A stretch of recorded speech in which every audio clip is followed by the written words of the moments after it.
Il y a un verset coranique qui va dans ce sens et qui dit que les mères sont ceux qui ont enfanté l'enfant. Et c'est dans ce sens que, pour nous, la mère de l'enfant qui va naître, c'est celle qui a donné l'ovule, c'est celle qui a porté l'ovule, et celle qui a porté le projet, je veux dire, et celle qui a accouché. Donc finalement, la mère de l'enfant, pour nos musulmans, c'est celle qui a accouché de l'enfant. Et c'est dans ce sens que la notion de mère porteuse n'est pas concevable les trois. il faut absolument que ce soit la même dans les trois étapes. Et c'est dans ce sens que, voilà, pour éviter justement ces notions sur lesquelles on a insisté tout à l'heure, parce qu'il y a des questions psychologiques, physiologiques qui vont se poser à la notion de la marchandisation.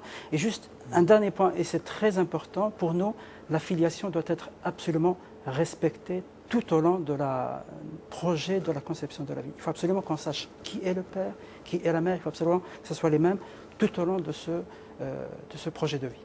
David Messas, est-ce que dans la tradition rabbinique, on a ce même souci de filiation? D'abord, il y a un devoir de procréation. Pérou, urbou, fructifiez-vous et multipliez-vous. C'est le premier devoir qui est donné à l'homme, à Adam. Et dès qu'il a placé dans le jardin de l'Éden et qu'il lui a trouvé femme, qui était Ève, il leur a dit, écoutez, une vie de couple, c'est une vie de procréation. Mais pas uniquement de procréation, la vie de couple, c'est une vie de couple, de générosité, de don, de partage, d'amour. Mais cela doit se concrétiser par au moins avoir un garçon ou une fille, de façon à ce qu'on puisse préserver l'avenir de l'humanité. Mais il y a quand même un texte dans les prophètes qui dit que celui qui n'a pas d'enfant, il ne faut pas qu'il se considère comme un mutilé, comme quelqu'un qui est maudit. Et je vous donnerai dans ma maison et dans mes murs une main et un nom qui sont mieux que les garçons et les filles que vous pouvez avoir. Il ne s'agit pas de déprimer quelqu'un parce qu'il n'a pas d'enfant, parce qu'il ne peut pas avoir d'enfant. Il y a des joies extraordinaires qu'il peut retrouver même s'il n'a pas d'enfant. Mais en tout cas, ça ne doit pas être pour lui un objet de destruction mentale, intellectuelle, spirituelle. Dieu ne m'aime pas, qu'à Dieu ne plaise. Dieu aime tous ses enfants. Et la vie donne, il y a des gens qui ont des enfants, d'autres qui n'en ont pas. Maintenant, ça c'est la loi. Mais si une femme a un besoin d'enfant, si le couple ne peut pas survivre en quelque sorte, s'il n'y a pas d'enfant, vous voyez, vous comprenez? Alors là, le problème est beaucoup plus délicat, parce qu'il ne s'agit pas simplement du problème de la loi. Au-delà de la loi, il y a le plaisir d'avoir un enfant que nous devons nous aussi satisfaire. Là se posent des problèmes. En tout cas, tout ce que je peux vous dire, c'est que dans une naissance médicalement assistée, vous voyez, et qui n'est pas faite à la suite d'un lien, j'allais dire, intime entre un homme et une femme, l'enfant qui va naître, même s'il est d'un sperme qui n'est pas celui du père, n'est pas considéré comme un adultérin. Ce n'est pas un mamzer, mais c'est une interdiction quand même. Attention, le mieux serait que l'on utilise le sperme du père, et s'il y a une difficulté de procréation parce qu'il y a des empêchements biologiques, etc., de ce sperme-là, on peut former une ovule et donner à la propre femme. Et dans ce cas-là, l'enfant qui est né, il est considéré comme fils du père et de la mère. Vous voyez, ça c'est déjà... Mais par contre, on ne peut pas tout de suite conseiller de prendre un sperme qui est fabriqué dans une congélation et faire de cela l'enfant. Si c'est déjà fait, parce que tout le monde ne vient pas consulter les rabbins, vous voyez, si c'est déjà fait, cet enfant, à partir du moment où il est enfant, et c'est un enfant qui est considéré comme quelqu'un d'important. Seulement, il y a un gros risque, je vais vous dire quoi.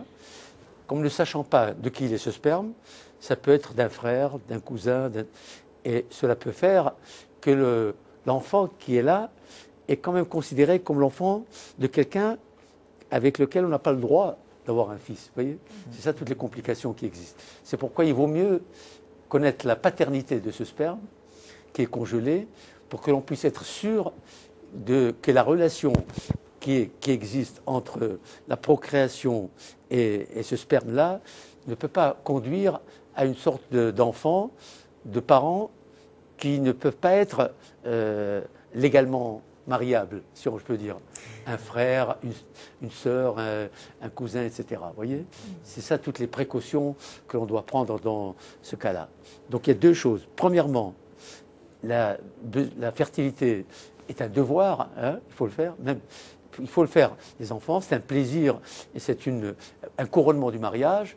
Voilà. Si on n'en a pas, on n'est pas considéré comme des exclus et comme des maudits, qu'à Dieu ne plaise, pas du tout. Dieu nous aime et nous aime quoi qu'il arrive. Mais s'il y a un besoin d'enfants, alors là, le rabbin, les maîtres, etc., doivent essayer de trouver le moyen de les aider. Voilà. Éminence, que disent les évangiles sur l'infertilité ? Que la fertilité, l'arrivée d'un enfant est une bénédiction, ça c'est sûr, toute la Bible le dit, donc c'est une merveille. J'ai beaucoup aimé aussi, donc, comme l'un et l'autre viennent de dire, il ne s'agit pas d'une malédiction mais d'une souffrance réelle quand un couple n'arrive pas à avoir d'enfants. Et personnellement, moi je célèbre la messe tous les jeudis pour les couples qui ne peuvent pas avoir d'enfants, parce que je sais la grande souffrance que ça représente et souvent elle est secrète d'ailleurs, elle est difficile à dire et à partager. Donc je crois que c'est une souffrance de laquelle nous devons nous rendre très très proches. D'autre part, je voudrais réaccréditer, si vous voulez, l'assistance médicale à la procréation sans la limiter à cela. Dire que la médecine est une servante de l'humanité. Donc que la médecine dise, on peut aider, par exemple par une stimulation hormonale, il y a des traitements, etc. Un homme et une femme en période d'infertilité, on dit que la fertilité masculine baisse dans nos sociétés aujourd'hui. Donc si la médecine peut pallier cette difficulté et permettre d'augmenter la fécondité, évidemment c'est vraiment une bénédiction du ciel. Donc, en ce sens-là, la médecine est vraiment au service des couples comme de tous les hommes. Mais là où ça va s'arrêter, d'ailleurs je crois que l'imbroglio juridique, psychologique, enfin comme Azedine l'a dit tout à l'heure, va nous mettre devant de telles difficultés qu'on va dire stop, parce qu'il y a les difficultés psychologiques qu'il a indiquées, et il y a aussi un très grave imbroglio juridique, et avec les conséquences financières que ça peut avoir par derrière. Donc je ne crois pas que ce soit vraiment un bien pour notre société, que ça va entraîner des complications extrêmement importantes. Mais le fond de la pensée des chrétiens sur le sujet, c'est attention, s'il vous plaît, ne faites jamais de l'embryon une chose qu'on va manipuler, etc.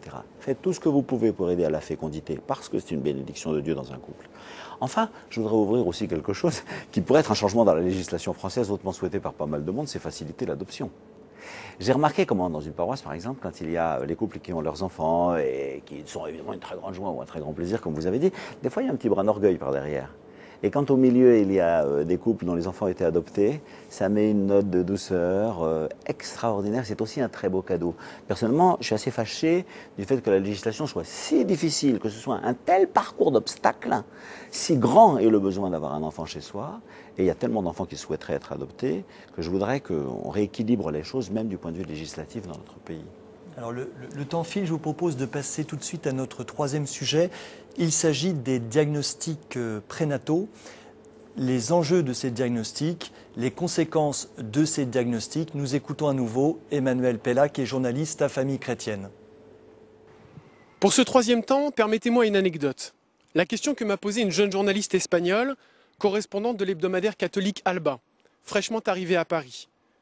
Pourquoi en France, dans la rue, on ne voit pas de trisomiques ? Moi, catholique français, mais tout de même fils des Lumières et de l'université française, je lève le nez de l'assiette et réponds gêné, c'est qu'on les supprime. En France, ce sont plus de 9 grossesses sur 10 d'enfants trisomiques qui sont interrompues, comme on dit dans le jargon. Certains avancent même le chiffre de 98%. Faut-il y voir une dérive emblématique, l'écueil d'une science devenue toute puissante ? La réponse est à chercher dans le journal Le Monde. Le professeur Didier Sicard, président du Comité consultatif national d'éthique, juste avant son départ, y déclarait dans une interview « Osons le dire, la France construit pas à pas une politique qui flirte de plus en plus avec l'eugénisme. » Eugénisme, le mot est lâché. Et Didier Sicard de continuer. En France, dans la très grande majorité des cas, le dépistage prénatal n'est pas destiné à traiter, mais à supprimer. Alors, les dispositions françaises garantissent-elles une application effective du principe prohibant toute pratique eugénique ? C'est la question posée par le Premier ministre François Fillon au Conseil d'État à l'occasion de ces révisions des lois de bioéthique et qu'il nous pose à nous et à vous. Merci Emmanuel. Je rappelle à ceux qui viendraient de nous rejoindre que nous sommes pour un rendez-vous en partenariat avec Famille Chrétienne, KTO, RCF et Radio Notre-Dame. Nous interrogeons sur les religions et les questions bioéthiques et avec nous pour en parler Azedine Gassi, président du Conseil régional du culte musulman de la région Rhône-Alpes. Avec nous monsieur le grand rabbin de Paris, David Messas, et le cardinal archevêque de Lyon, Philippe Barbarin. Alors on vient d'entendre un mot très fort dans l'intervention d'Emmanuel